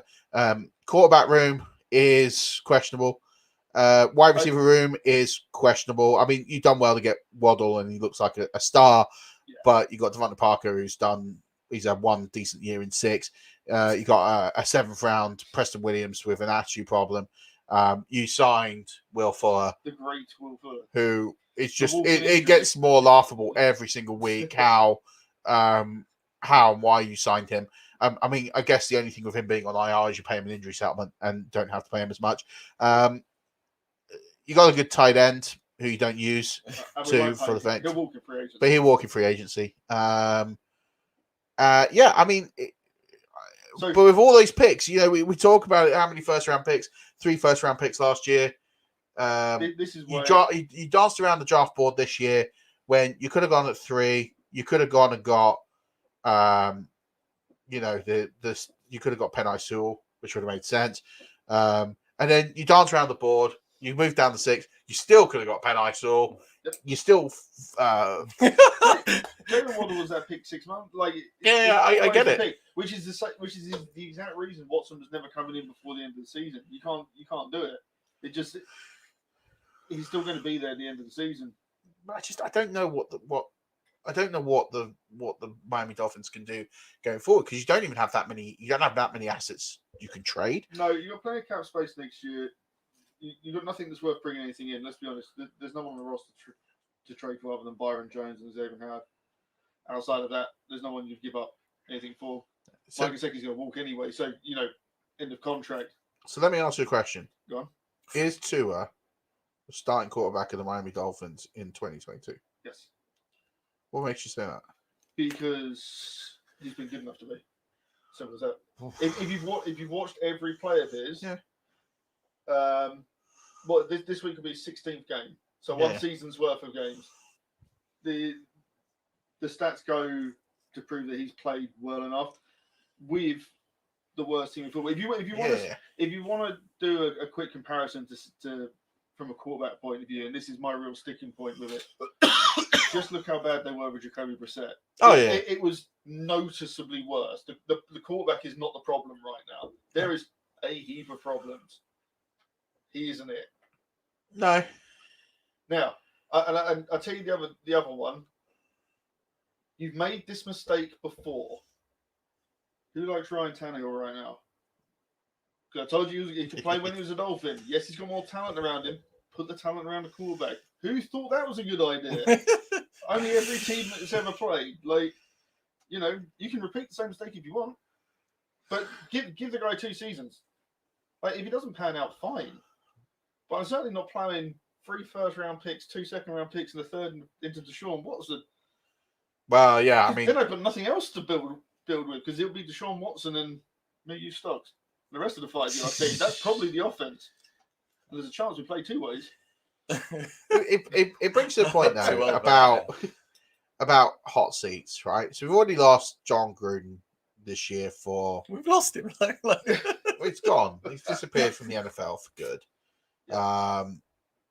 Due to his misdemeanors over email, and the NFL weaponizing those to remove him. I mean, if I was the Raiders right now, I would probably be. If I was Mark Davis, I wouldn't shock me if Mark Davis has decided he's going to just attack the NFL and find a way to really sort of get back at them, because I know he feels aggrieved. I'm not defending John Gruden, but the timing of the emails coming out is weird, bizarre, suspect. And then obviously the Henry Ruggs thing is very difficult, and they had to do what was right for the organization by cutting him. But I've no doubt as well the NFL said, we don't want to deal with this. Make sure you cut him. That conversation happened. I don't care if anyone wants to admit it or not. But obviously there's a vacancy there. Brian Flores has got to be in the hot seat. You don't go from 10 wins to 1-7 and expect there to at least not be a conversation. I think there's a conversation, and I know I'm in the minority, but I'm letting him play out the rest of his contract for the reason that you've got no assets. Given the next 2, like, you put yourself in this position, try and get yourself out of it. We've been down this road of hiring a rookie head coach, watching the team play well for a year, watching them play bad for a year, firing the head coach, getting a rookie head coach, watching them play well for a year. Like, if you want to try and break the cycle, do something different. I don't believe that Brian Flores, the guy who took the team that everyone expected to win 1 game and won 5 with, and everyone expected to win 5 games and won 10 with, and let's be honest, like was rightly talked about as a coach of the year candidate, suddenly forgot how to coach football. I don't think he's forgotten how to coach football to a 1-7 level. No. And if I want to break the cycle, do something different. There's a reason that all the head coaches get two cracks at the NFL. It's usually because they're fired too quickly after the first one. Yeah. Like the organisations that are good are the ones that ride out some of these rough patches. Yes, this is worse than most. And like you say, conversations have to have happened. But the Dolphins also hit a part of their schedule now again where you could easily string 4 or 5 wins together, and all of a sudden you cover up some horrific. And I think this part of the schedule determines whether he gets a job next year. Because do you know what? It's not even the fact that look, we talked about the roster. The roster's not great, but he is a defensive head coach. Yes, that defense. You've got the DB room. It's probably the best DB room in football. But the rest of that defense is horrific, and it's not just talent. Talent is one thing, but schematic. I'm sorry. I watched the Dolphins against the Bucs, right? And I've never seen a team just lick their lips and think. I genuinely thought the Buccaneers were going to score every drive, and at one point they were. I think it was only 1 drive. I think it was 2. Yeah. They didn't. But I mean, they punted once in the entire game. Like, I just sit there and you think, and it was so easy. Like, it wasn't even like I've never seen a team score points as easily as the Buccaneers did that afternoon, where they just sat there and they were like, we're just gonna eat clock, and we're just gonna get 15 yards here, 20 yards here, and literally Brady could just do whatever he wanted. It was like, in fact, he's probably had tougher scrimmages this year, and you sit there and you think. You're a defensive coach who knows the quarterback. Like, he knows the quarterback. And you're sitting there thinking, like, how are you not getting any play on the ball? Like, how are you not forcing at least Brady to throw on the run or throw it away or pressuring the quarterback or making a play in coverage or just even covering men? I'm like, Antonio Brown, he just could literally do what he wanted all afternoon. I mean, like it just baffles me how you like go from being almost a number one defense in football Yeah, last year to look this. at the Jags game. Look at that Dolphins defense last year would not have lost that game. Right. Like that Not final even. drive was horrific. Yep. It was horrific. It was poorly, but it's coaching. Like you can sit here and say that the players are bad. Yeah, I look at the Lions, right? The Lions, that is the worst roster in football. Yeah. Top to bottom is I look at that room and think, I look at all the rooms on that team and think, what parts of that offense or defense would I want to put on another team? There are probably 2 players on that roster who right now I think are probably worthy of getting on the other 31 teams. DeAndre Swift and TJ Hawkinson. That's probably it. And yet, yes, they're 0-8. Yes, okay, last week they got absolutely mullered by the Eagles. But I looked at them against the Rams and I thought, well, they're trying. They are that bad, but schematically they caused problems. Yeah. They caused problems. Yes, the Rams won the game. Yes, it never really was overly in doubt. But they still, I look at the coaching and think he coached that team to the best of its ability, and they still lost the game. That's when it's a talent problem. Yeah. When you can coach as good a game as you can execute fake punts, you can execute onside kicks, you can execute screens and defensive mismatches and coverages like he was doing in that game. You could coach as great a game as you can coach and still lose. That points to talent. When you can't coach, like you just look at mismatch every single way. I look at that Dolphins defense, and the only time I've been impressed with them was last week. Yeah. Against the Bills. It was the only time. Which is the first time Brian Flores called the defense. And if that's what it Which is. is ridiculous because Yeah. Just do it. Yeah. Just call the defense. Like I understand that the irony being that with most young head coaches, it's the opposite problem. We want them to stop calling their side of the ball and hand it off to a coordinator. But this ain't working, Chief. So put someone else in. Like do it yourself. Because last week they caused the Bills problems. For 3 quarters, it was a problem. They should have been up 13-3 at the half. Yeah, they should. Bills fans booing before half time. Like it was an impressive start. but again, comes the fourth quarter, back to playing off, giving space. Cole Beasley running around with no one anywhere near him. I don't know what it is. I don't know if he's making some sort of protest to the GM. whether he's not getting something he wants. It's like, here's what you could have. But at the same time, here's what you're getting. I don't know. Yeah. It's a bizarre situation. But with all the assets you've given up, all the players you've got under contract, I'm letting these 2 figure it out for another year. You put yourselves in this position. I've got, your only other option is to get rid of clear basically everything. Get rid of any talent you've got, and then try and rebuild with less resources. You couldn't do it with all the resources, so I'm not sure how doing it with none's going to go any better. I mean, there's some coaches on the hot seat, right? Brian Flores, David Culley at the Texans, and I don't think it's his fault.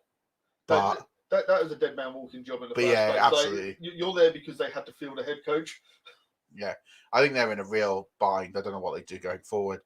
Urban Meyer with his indiscretions, I don't know. I get the feeling that if he continues to lose, he'll walk anyway. Yeah. He'll make that easy. It'll be a health concern. Yeah, that's what I mean. I'll blame it on stress. We talked about Vic Fangio and Pat Shermer. I think they're in real trouble.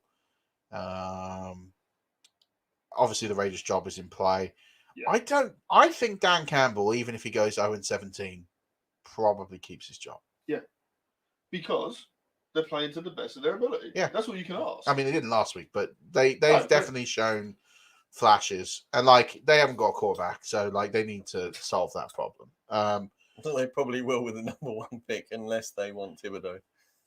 Well, do you go quarterback with the number 1 pick? I wouldn't this year. No, didn't work out so well when they picked Jared Goff. When the Rams that's to be fair. That was a Rams problem, not a Lions problem. I mean, you look at that draft class and you think that was bad. I think this one coming in could be worse. Joe Judge, I think, probably survives, but I do think it's warm. I do think Mr. Clappy Hands probably goes from the offensive coordinator position. I do think that it's about time we got rid of Jason Garrett. Agreed. I don't think you get rid of Ron Rivera. I don't think you can anyway with everything that's going on with the team. Matt Nagy and Ryan Pace. I mean, if anyone deserves to lose a job, it's Matt Nagy. He's been You get the declared. feeling he won't.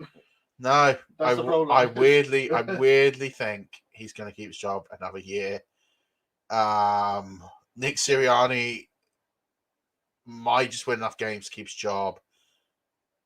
I really don't get why he was hired. I really don't get it. I look at all the hires that came in last year, right? David Culley.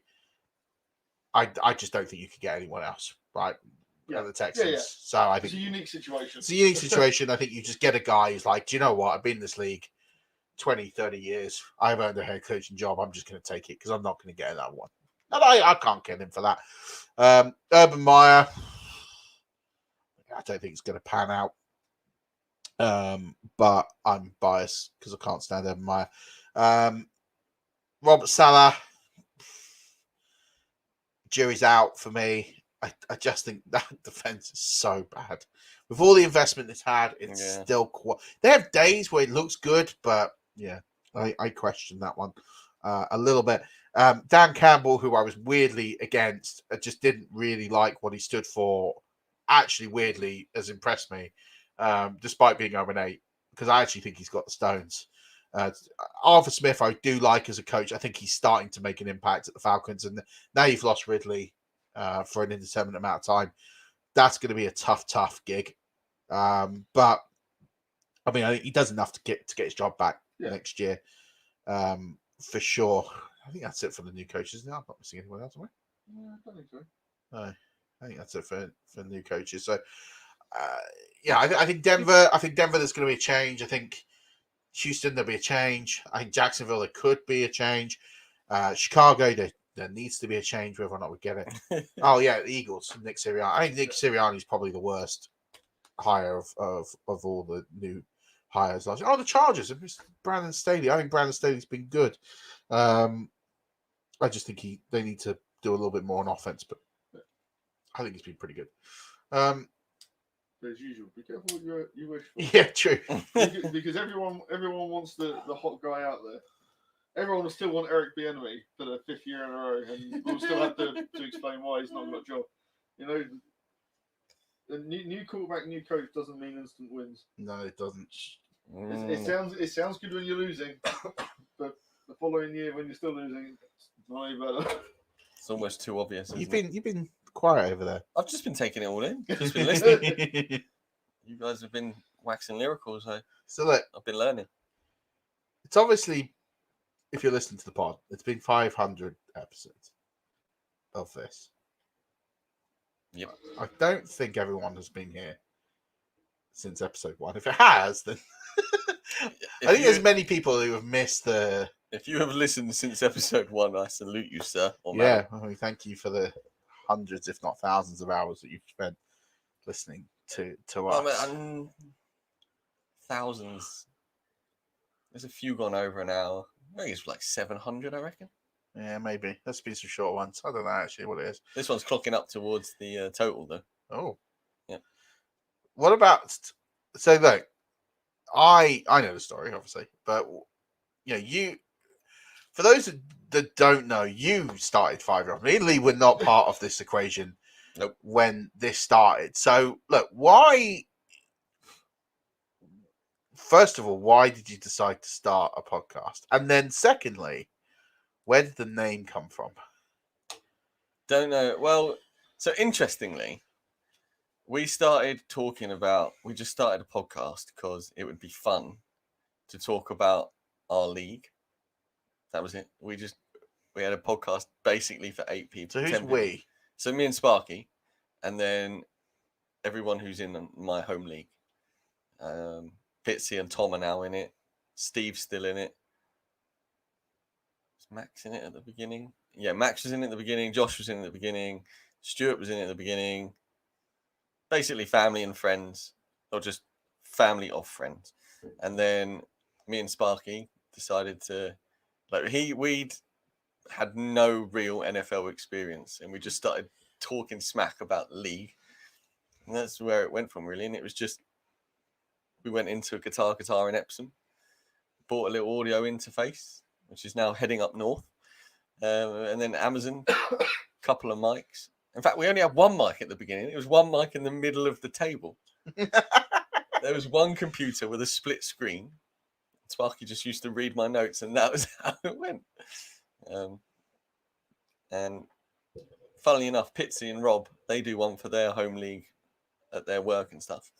And it's just a good excuse for them to trash talk everyone in their league. But that's not safe for work, that one. There's no hoots are given on that one. It's not a enterprising adventure like this one is. That's just a couple of mates talking whack. And then 5 Yard Rush, I think it came up because it was catchy. I think a 3-word title was always good. And it just hit me one day on a mower. It feels like a decent amount of yardage to get on it. Just rang true, and that was it. And then when I finished it off by saying keep rushing, afterwards Sparky gave me a whole load of stick because that was incredibly embarrassing. And here we are 4 or 5 years later, still doing it every day. So 499 episodes later. Yeah. Cheers, Sparky. Thanks for that. Yeah, mate. You called that one wrong, didn't you? Yeah. He calls many things wrong, that boy. But to be fair to him, he's chugging along at the moment. So how long was it between the first episodes of 5 Yard when you were talking about your league, and then but we didn't even start beginning of the season. We started in week 10. So I think it was because there'd been a lot of chat in the Facebook message, because at that time it was on Sleeper, but no one used the Sleeper thing. Like they still don't. It was on Facebook Messenger, and there was a lot of chat on there, and we thought, I can't remember whether I listened to a podcast and thought I can do that, or whether I just thought this podcast thing's so. Because when we started, there wasn't anyone else. I said no, that's not true. There was all the other big podcasts and stuff, but it wasn't like you can do now. Now you can just pick up your phone with Anchor and you can record using and it's done. Yeah. Whereas you had to upload it to Podbean, and it was a bit more in depth, and you couldn't edit it on your phone. You had to do it on a computer, and it wasn't. I'm not saying any Tom, Dick, and Harry can podcast now, they can. But at the time, I'm not saying we was a pioneer because we've relied loads of people, but we were one of the early people, novice podcasters as it was, and we just thought this would be fun. It was a good excuse to get together as well. Like see your mate once a week, and he used to come around for dinner, and we'd have a beer.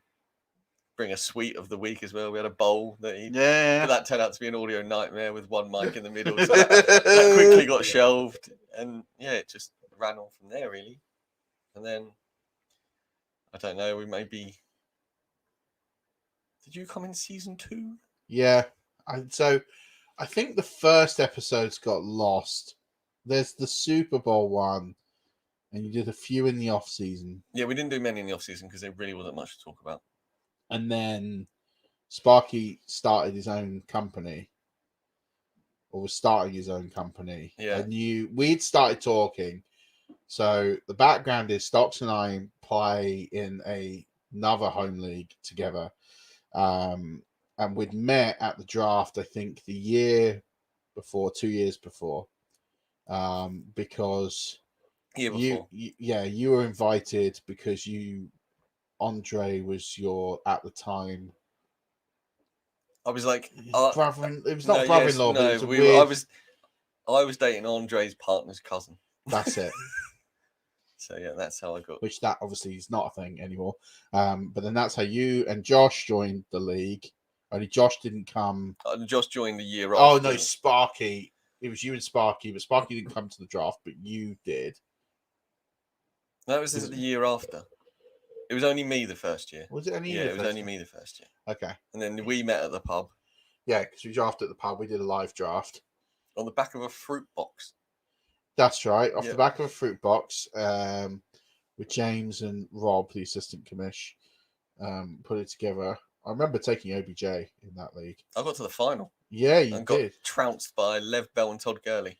That's right. Absolutely trounced.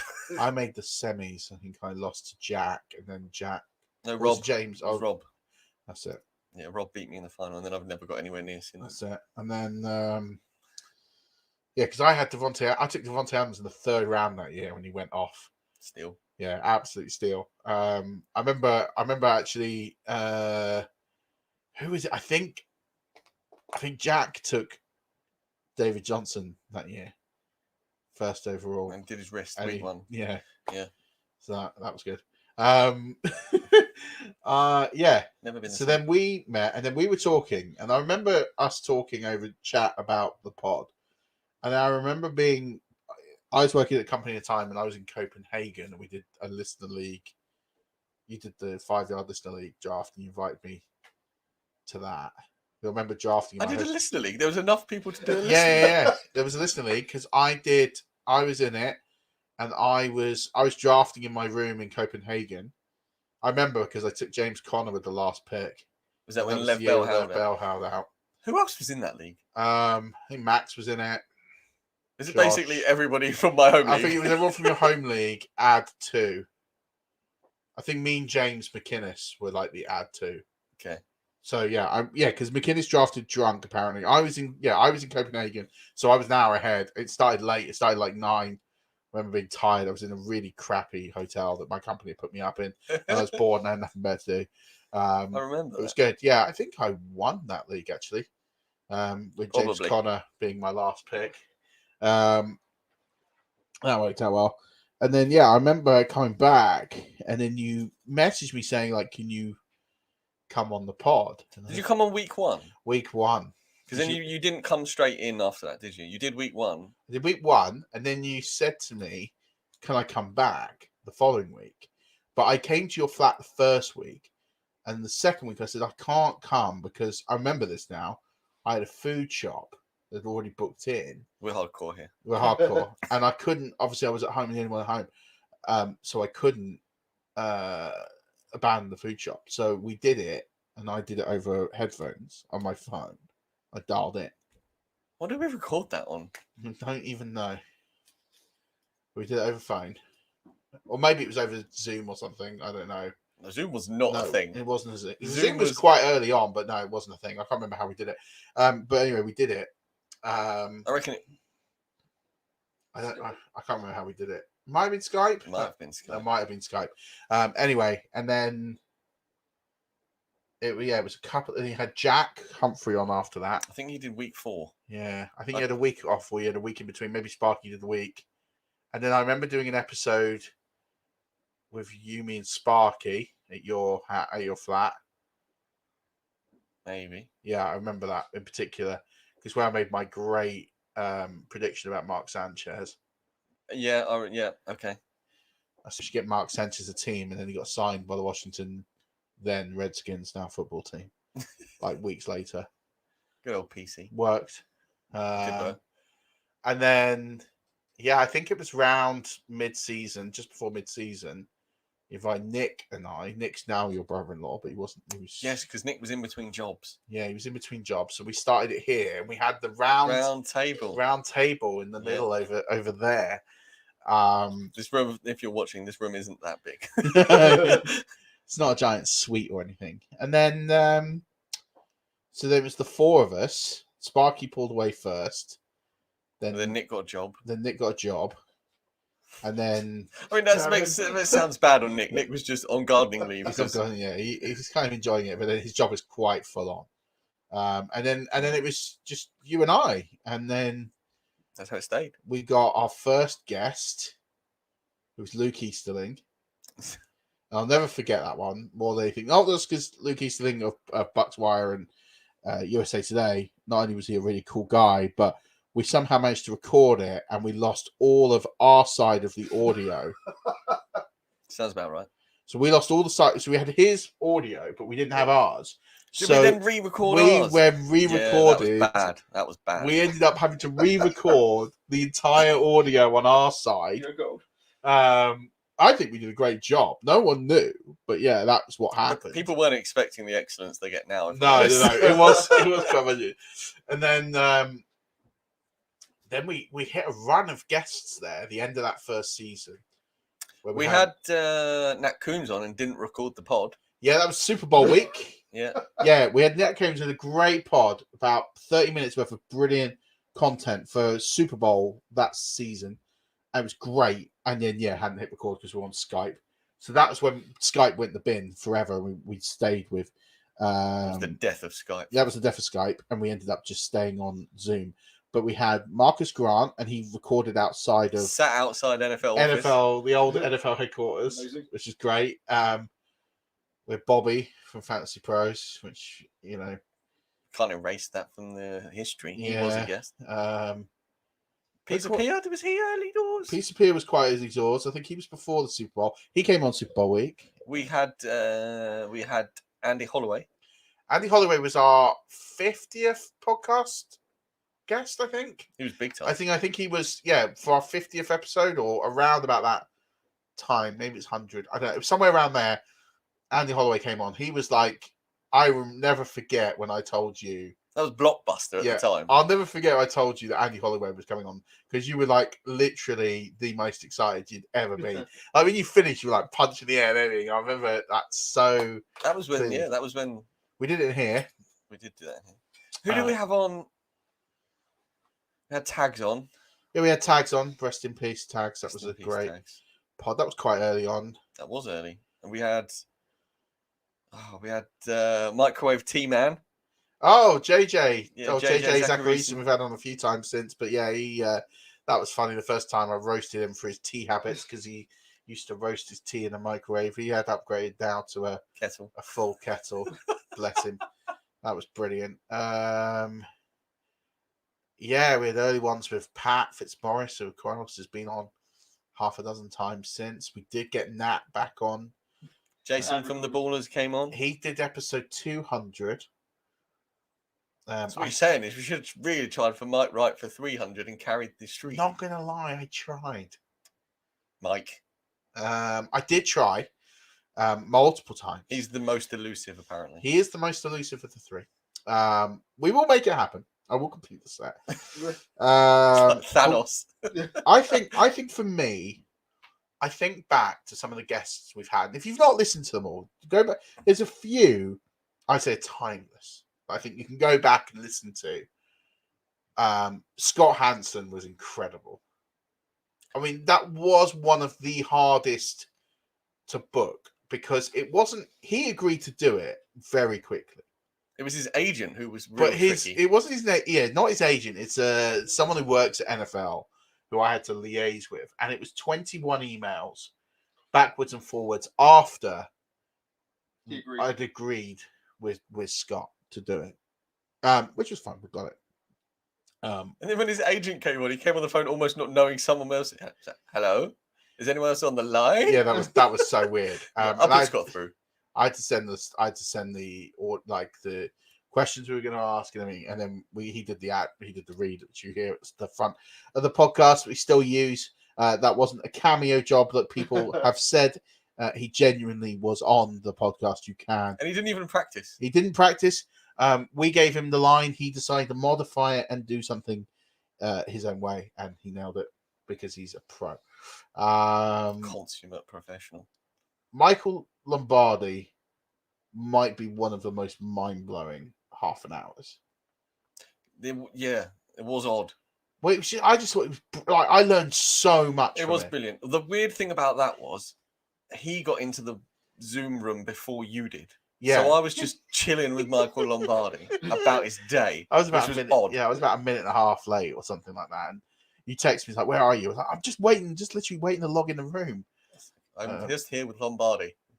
Help me out. That was good. And loads of insight in that. It was really, really insightful pod. I actually don't know who my favorite. It's a tough one. The thing is, we've done so many, like this is not being big head or anything. We've done so many that some of them are just lost in my useless memory. And if I went back and looked over the list, I'd be like, good Lord, we had them on. And that's some of the specials as well. Like the draft special, the Christmas special. I mean, we did a 5-hour Super Bowl special this year. Well, it's 4 hour 51 minutes. 4 hours 51. It was a hell of a show. That was not by design. It was supposed to be about half that. I mean, that always happens. I mean, do you remember Erica Tamposi came on and that isn't even who I booked. Yeah, no, because you wanted a hero, and they said no. No. Because you booked Ryan, didn't you? I booked Ryan because he was a Chiefs fan, and Ryan agreed to come on. Yeah. And he was like, "Yeah, I'd absolutely love to come on and talk about the Chiefs because it was Super Bowl week, Yeah. and the Chiefs were in the Super Bowl in Miami, Perfect. and it was like, yeah, great." So Ryan agreed to come on, and he was a wicked bloke, lovely. He was like, "Yeah, of course I'll come on." And then he messaged me, he's like, "I'm really sorry. Yeah. Long story short, the NFL will not let me come on because I'm not on-air talent, so I cannot represent the NFL on the pod." And he was like, "But I can get you Erica Zambosi." And I was like, "Okay, that'll do." Done. Yeah, deal. So she came on, and She she was was on like some. She wasn't on the boat in Miami, but she was definitely by like a harbor or something. But yeah, that was quite That cool. was good. That was good because she was putting her point across that she wanted to be known for knowing football, not just for being the girl who produces the ATM pod, which is definitely happening. Like she's brilliant. She smashed it. Yeah. We had the draft special where the guy from Kansas, was it, who called in and just Oh my God. Getting arrested with one tooth somewhere. Oh, that he's good. Well, you had to try. We were trying to get him in. Oh my God, that was so bad. I can't remember that guy's name, but yeah, that was weird. We recorded one in the pub watching Arsenal Tottenham with the fantasy fanboys. Yeah, that was when I had H. That's it. You had H. Yeah, we watched Arsenal win smashed Tottenham 4-1. Yeah, that was great. Then we met this guy. What are you doing? Yeah, we're just recording a podcast. We did that. Go away. That's part of the Christmas special. Bad audio. We had one of my favorite moments was recording one of those Christmas specials, and we were on with Jack and Paul Brown from the Paul Brown's podcast, and then Jeff Reinbold came in because he was early. He was in like some cafe or something, and then I turned around and said, "Oh, Jeff, you're like 20 minutes early." I said, "We're just finishing this one up. Can you join on in like 20 minutes?" And he was like, "Yeah." Yeah, we pushed fine. Jeff Reinbold. And then Jack Duffin turns around and he goes, "Oh, yeah, so you, wait, you just pushed Jeff Reinbold for us?" I was like, "Well, yeah, you were on." We have a schedule and we're sticking to it. Yeah, so yeah, we really did push Jeff Reinbold for Jack Duffin and Paul Brown. Well, I pushed Matt Waldman. I was in a random Zoom call with Tom, running him through SEO stuff, and Matt Waldman jumped in. He was like, "I'm here for the pod." Like, "No, you're a week early, Matt." Oh my God. And he was like, "I'm really sorry." And then Tom said, "Who's that?" I said, "It's Matt Waldman." Tom just almost had like a star moment where he said, "That was Matt Waldman, and I didn't know." I was like, "Yeah, it's just Matt. We're just chilling." And he left. He was like, "Okay, see you next week." And just left. Oh, that's right. I remember that. Yeah, because we had him on. He was brilliant. That was a great pod. I learned so much in that one. Chris Harris was good. You missed that one. I was ill. Chris Harris. Chris Harris. I was gutted to miss that. That one really hurt. That was a fight, that one, to get that. No, he was great. It was just it was just like a while to rank. Like he agreed to do it. It was just about a certain time frame of getting it right. But he was terrific. And we made some great friends. Like I think of some of the people whose content I've listened to for years, and now like to be friends with like Joe Piece-a-Peer. Like I think of Joe, and like it's amazing how someone who just comes on, he just loves what he does. He comes on whenever, and now he like is such a big fan of our podcast. He puts us on his podcasts, which is mental. And it started off with being like the Blackbird podcast, which was not a bad sized podcast. Don't get me wrong. And then he put me on TV at Sports Grid, and he spelled my name wrong. And I was like, "You spelled my name wrong on television. Cheers." But it was good. And then he brought me on the Fantasy Pros podcast before the season started, which was just but like my DMs after that literally blew up. Like it went mental. Still spelled my name wrong. Like, Joe, it's only been 4 years. Maybe that's his joke. Yeah, maybe it is now, but that was funny. He actually wanted me to be on next week, but I'm moving. So I couldn't do it. But so not only Jeff Reinbold pushing Fantasy Pros now. Big time. Whatever. Justin Boone's a really good friend I speak to. Pat Fitzmaurice. They're kind of the big ones who I speak to quite regularly. Again, people who's content for years, and just from doing this thing without. It's amazing the people you meet.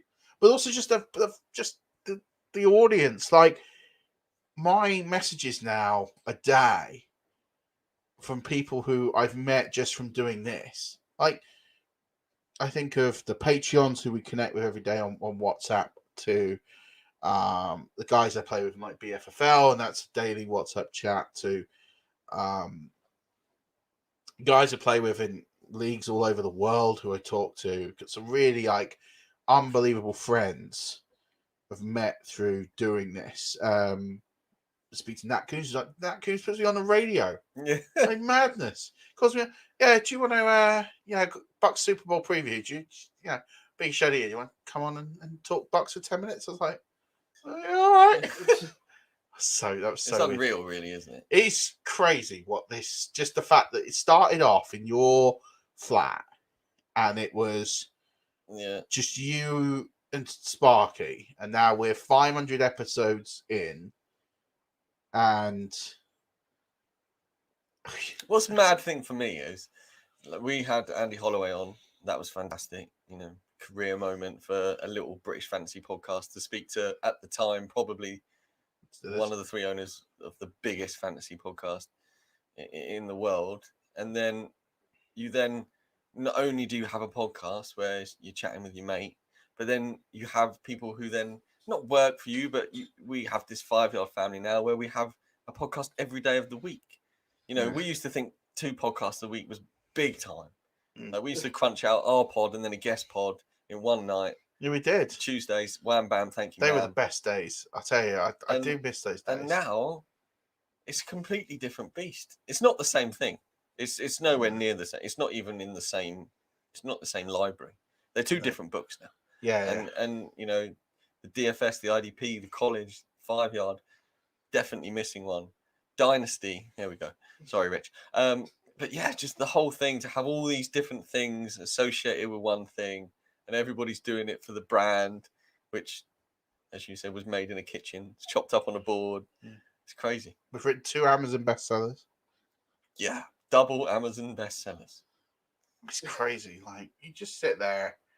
And it sounds like we're kind of tooting our horn, but we're just going through that process of, I guess it's inspiration to anybody who wants to start a podcast or do anything. It has irrelevant of what it is. If you want to do something, just go and do it. Like, there's enough avenues out there to just go and do stuff now. Yeah. You don't have to be all published. You don't have to put it through an editor. When you go read our books, there's spelling, like, it doesn't matter how many times you read through it, there's spelling mistakes, there's double spaces, there's stuff out of line. You can publish it even after staring at it for hours. Exactly. And hours. Exactly. And hours. The work we put into the books is phenomenal, and then you don't have to have anybody authenticate it. You just put it into Amazon and they say, yeah, it's fine. And it's madness. And to have live shows, you have 1,000 people watch you do a live show. Crazy. Yeah. Like, it just it boggles the mind as to what you can achieve when you want to do something, really. Yeah, I don't get it anymore. Like, it's crazy, but it's been a heck of a process, and I love it. The biggest regret is just not doing the pod with you every day. Like, I'm having great fun with Dan on the shout out Dan pod. He's done a great job, but yeah, I do miss not. There's part of me that's a bit nostalgic about the old days a little bit. We did 2 pods in one night here. I'm definitely going to miss recording live. It's not the same recording remote. I'm used to it now. Like, it's fine, but it's not the same. It's not the same. We had some great nights in here, the 3 of us, and we did with 2 of us. Yeah, it isn't the same. We definitely had some unbelievable nights in here. Like,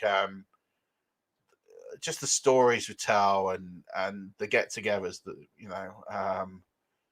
I mean, I still think one of my favorite times was you turned up, and Antonio turned up, and we had.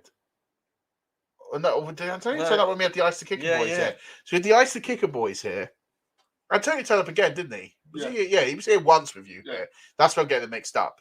Yeah, because he bought that with him. Yeah. The first time he came, was with the Ice the Kicker boys. We'd never met, and we said, "Why don't you come to the studio?" Yeah, that was it. And I picked them up from the station. You picked them up from the station. Did I pick all three of you Yeah, up? you picked all three of us up. Yeah, Tom and Charlie jumped in the back. Don't know these guys from Adam. Yeah. They turned up. We ended up churning out. We talked for so long. We recorded 4 episodes worth of content. Yeah, that was bad. Because we just kept cutting it off and then just starting a new episode.